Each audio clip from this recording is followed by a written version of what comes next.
अल जजीरा का न्यूज है दोस्तों। न्यूज है pro Iranian forces in Syria wants US of response to air strike. ठीक है ना। अब थोड़ा सा इसको और भी ध्यान से समझते हैं, इस बात को और ध्यान से समझने की आवश्यकता है। President Joe Biden said the US does not seek conflict with Iran but would respond forcefully to attack on US force in Syria.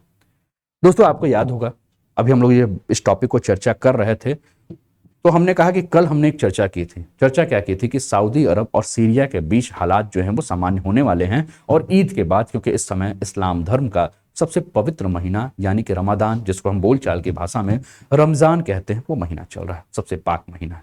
अब इस महीने के बाद अगर हम कहें तो एक एम्बेसी जो है वो ओपन हो रही है, और दोनों देशों के बीच में हालातों को जो है हम कह रहे हैं कि सुधरने का नाम ले रहा है। लेकिन सीरिया के नाम पर जो है अमेरिका और ईरान जो है वो फिर से भड़क चुके हैं। ईरान जो कि रशिया का बहुत बड़ा समर्थक, ईरान जो कि आपका, अगर हम बात कहें तो रशिया का सपोर्टर, अमेरिका का एंटी। हुआ क्या दोस्तों कि एक कॉन्ट्रैक्टर की जो है वो मौत हो गई है। कॉन्ट्रैक्टर कहाँ था? यूएस का। तो यूएस ने जो है वो क्या किया, 11 ईरानी सैनिकों को जो है वो मार दिया। और बाइडन बोले कि देखिए, हम ईरान के साथ युद्ध नहीं चाहते हैं, लेकिन उसके बाद भी अगर कोई हमारे देश के नागरिकों के ऊपर हमला करेगा तो हम उसको छोड़ेंगे भी नहीं। ठीक है, तो ये पूरा का पूरा मामला है जिसे हमें समझना है। ये आप अपने स्क्रीन पर एक तस्वीर देख रहे हैं, जो कि अमेरिका का जो है वो सैन्य कैंप आपको नजर आ रहा है। अमेरिका का ये ध्वज आपको आपकी स्क्रीन पर देखने को मिल रहा है।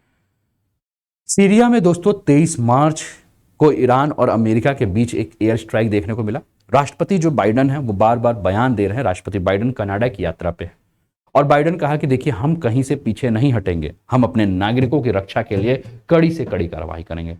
गुरुवार को दोस्तों सीरिया और ईरान के समर्थित ग्रुपों का जो है अमेरिका के बेस कैंप, जो आपको ये नजर आ रहा है आपकी तस्वीर पर, इसके ऊपर जो है वो हमला हो गया।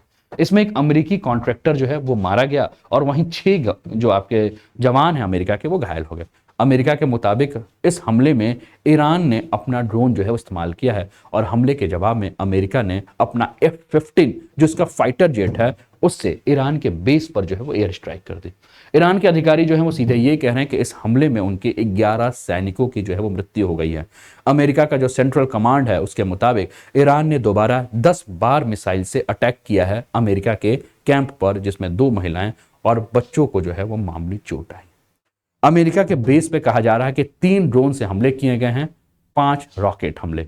शुक्रवार को एक बार फिर से ये पूरा का पूरा मामला सामने आया। अमेरिकी अधिकारी बार बार ये बात कह रहे हैं कि ईरान के द्वारा उनके बेस कैंप पर हमला हो रहा है, और इससे जो है उनके सैनिक जो हैं वो क्या है, घायल हुए हैं, जिसकी हालत जो है अभी भी स्थिर बनी हुई है। ठीक है, तो अब ये सारी चीजें चल रही हैं। कनाडा के दौरा पे पहुंचे हैं राष्ट्रपति बाइडेन, और कह रहे हैं बार बार कि देखिए, हमें ईरान से कोई भी झगड़ा नहीं करना है, हम ईरान से कोई दुश्मनी नहीं चाहते हैं, लेकिन अमेरिका के किसी नागरिक के ऊपर ईरान ने हमला किया तो हम ईरान को छोड़ेंगे भी नहीं। ठीक है ना, आप चीजों को समझ रहे हैं। वही सीरिया में मौजूद जो भी ईरानी समर्थित ग्रुप है वो बार बार एक बात कह रहे हैं कि हमारे हाथ बहुत लंबे हैं भैया, हम अमेरिका के ठिकानों में घुसकर उस पर हमला करने की ताकत रखते हैं। यह घटना पहली बार नहीं हुई दोस्तों, यह घटना 2021 से अगर अभी तक की बात करें तो यूएस के बेस कैंप पर अभी तक 78 बार जो है 78 टाइम्स जो है वो हमले हो चुके हैं। सीरिया का एक्टिविस्ट ग्रुप है दोस्तों, जिसने ईरान के बेस पर यूएस एयर स्ट्राइक का जो है वो दावा भी किया है। साथ में अमेरिकी अधिकारियों ने इस दावा को जो है वो खारिज किया है, जिसमें यह कहा गया है कि ये सारे हुए हैं। अमेरिका कह रहा है कि हम हवाई आपका जो है हम क्या कहते हैं बहुत ही ज्यादा हाई अलर्ट पे हैं, और अमेरिका का दावा यह भी है कि 2021 से अभी तक जो है ये हमले जो है वो बार बार होते जा रहे हैं। अब इस न्यूज को और भी ध्यान से अगर आप समझेंगे तो इस न्यूज को और ध्यान से आप क्या समझ सकते हैं कि एक तरफ सीरिया, ठीक है, जिसको हेल्प कौन कर रहा है? सीरिया की सरकार को रशिया, और वहां की जनता को, जो वहां गृह युद्ध हो गया, अमेरिका। ईरान जो कि अमेरिका को बिल्कुल पसंद नहीं करता है, लेकिन चाइना का काफी करीबी है, रूस का काफी करीबी है।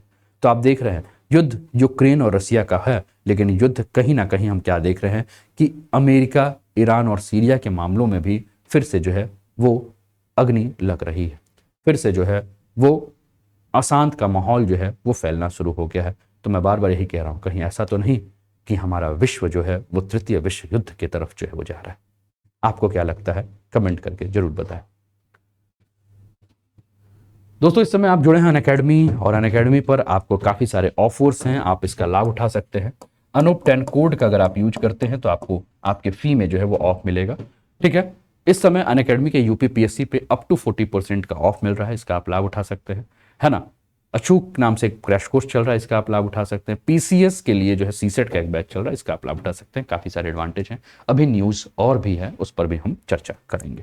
ठीक है, एडवांटेज क्या है? एनी टाइम एनीवेयर लाइव और recorded session, multiple correspondence question, opportunity India के बेस्ट एजुकेटर इन्फ्लुएंसर से क्लासेस करने के, वर्कशॉप है, स्टडी सेशन है, अनलिमिटेड क्विजेस है, स्टडी मटेरियल पीडीएफ फॉर्मेट में है, multiple live doubt clearing session है, इन सभी का आप लाभ उठा सकते हैं। ठीक है, चलिए अगले न्यूज़ पर चलते हैं। अगला न्यूज़ क्या है, कैसा लग रहा है सेशन, जरूर बताएं।